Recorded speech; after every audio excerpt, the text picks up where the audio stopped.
markets. What will that be? Let's talk to Peter Schiff, who's CEO of Euro Pacific Capital. He joins us on the line from Weston, Connecticut. Peter, great to talk to you. Thanks so much for being with us. As you look ahead to the ECB meeting and as we look back to what the Swiss National Bank has already done, what is your take in terms of central bank policy and the impact it has on the global economy?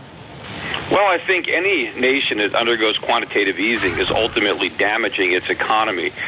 Sometimes you don't see the effects right away because QE can often lift financial markets, and that gives a false impression that the quantitative easing is actually helping. But it's really hurting. It's undermining the economy. It's distorting investments, resources, savings, consumption, and it's helping to grow government, which generally undermines economic growth. So it's not good for the man on the street. Maybe it's good for some of the speculators, but hopefully there'll be enough pressure from Germany now without the backing of the Swiss to prevent a full-blown QE in Europe. Now, Peter, you say that QE undermines the economy, but take a look at the near 6-year rally we've had in the U.S. I mean, isn't that mostly from liquidity and QE? Yes, but you're talking about the rally in the stock market, not the economy. I would argue that the U.S. economy is in a much weaker position today than it was 6 years ago. We've destroyed good jobs. Our labor force has collapsed. Debt has skyrocketed. Real wages are falling. And I think we're on the precipice of a worse economic crisis than the one we had in 2008, thanks to all this quantitative easing.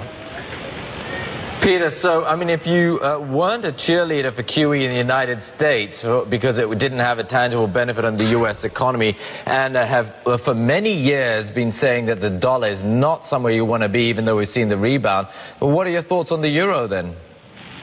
Well, you know, it's not one of my favorite currencies. I've been advocating for years for people to own Swiss francs instead of euros because I knew at some point they would have to drop the peg. In fact, the first day they launched it, I said it was a mistake and they would have to get rid of it when they were tired of throwing away their money.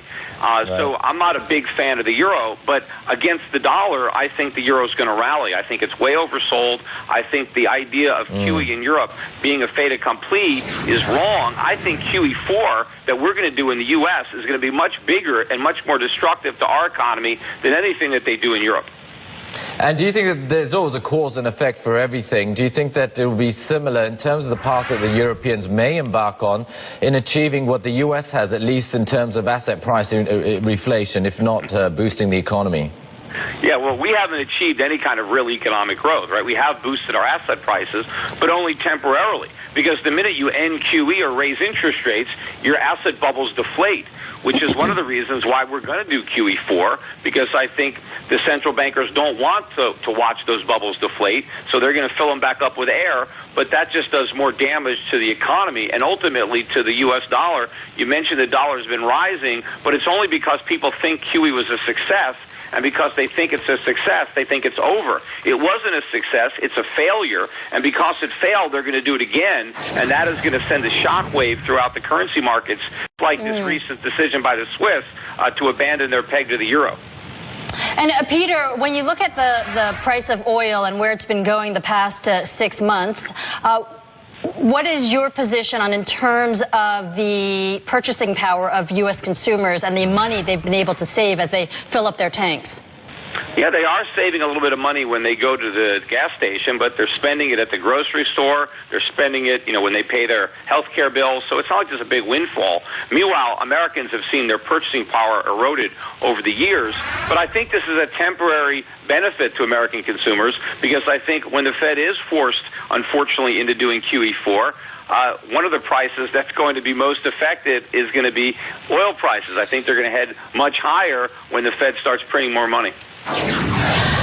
President Obama is going to give his State of the Union speech on Tuesday, and one of his proposals is to increase the capital gains tax from 23.5% to 28% for the wealthiest of Americans, and also to impose fees on financial firms that hold the largest amount of debt. So he's got several pieces in place in terms of raising revenues for the U.S. government. Is this the most effective way for the government to raise money? No, and first of all, it doesn't matter what he says. None of it is going to get passed through Congress. But I don't want the government to raise more money. I want the government to cut spending. I think they're spending too much and they're taxing too much. The most inefficient way to raise revenue is through an income tax. And this capital gains tax that the president is imposing, what he really wants to do that would be very destructive is he wants to eliminate the stepped-up basis for assets on death. You know, we have a very punitive 50% inheritance tax in the United States right now, but one benefit is when you die, your heirs don't have to pay the capital gains tax on your appreciated assets, but you have to pay the huge inheritance tax. What Obama wants is to tax you twice on death. They want to make you pay the capital gains tax and then pay the inheritance tax on what's left. It would be a complete disaster. It would be very destructive for entrepreneurship, for capital formation, for economic growth.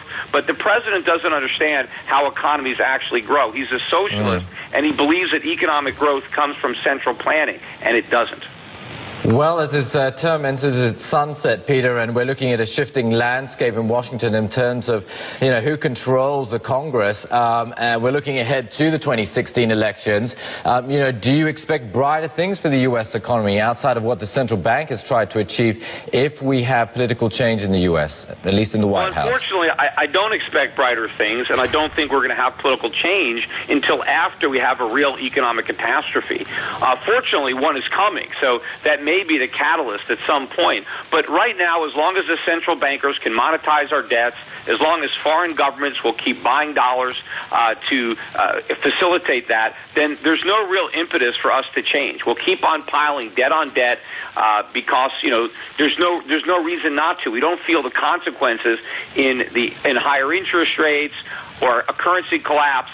But when those things happen, and they will happen, then maybe our politicians in the United States will ultimately be forced to do the right thing. But before that, we're going to keep on borrowing as much money as the world is foolish enough to lend us. All right, Peter. Great comments as usual. Love to have you in the program. Have a great rest of your week. That's Peter Schiff from Euro Pacific Capital joining us on the line from Western Connecticut. Right, next.